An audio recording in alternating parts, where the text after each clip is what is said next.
Hey everybody, Helena here with your shiny shav, sort of a little tip or trick or tool from my teaching world, from my coaching, guiding of people that seems to work for them, so why wouldn't I share it with you? So today's is really all around, what if you could trust yourself? What if you could actually use all that power that's inside you with an inner knowing that you can actually go out in the world and be creative in the way that you want to be, because that's really what I help people do. And in a lot of the conversations that are coming up recently, in the coaching conversations, in the sort of slight guidance that I am doing with people, a lot of it comes down to the unease. So I'm just going to do it like this so you can see. So there's an unease that you can experience in the heart area, and an unease that you can experience kind of in your belly gut area. And those lead you to doubt that you actually have the capacity, the capability, the creativity to go out in the world and do your thing, to do your expression the way that you actually want to. Now, part of the shine philosophy is that everyone, every single one of us deserves to be safe, happy, inspired, needed, and expressed. And when we get caught in the doubt, when we get caught sort of not trusting ourselves, that's the one that withholds us from actually expressing out in the world. That's the one that begins to run an inner track that we end up negating how we're needed in the world, how our version of creativity might actually not be a contribution. So we start to tell ourselves stories in that way. So here's the thing, here's the invitation. And this is a slightly longer shiny shelf because actually this is so important. It's not a 2-minute tool. Sorry for those of you who are thinking that it's going to be. But here's the thing.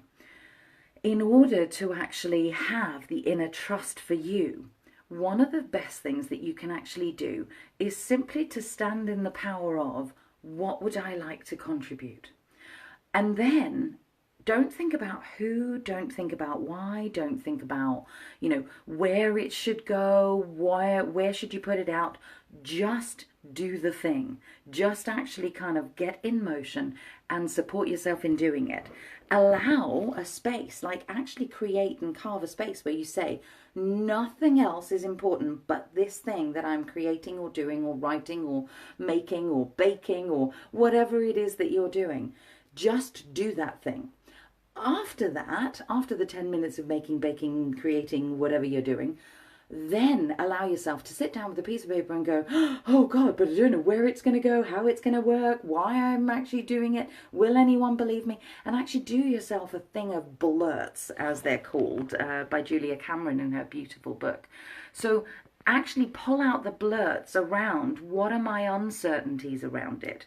Because once you've done something, you've taken a step, then it's okay to get familiar with, well, I don't know what the next steps are. And the blurts give you the direction for what the next steps are.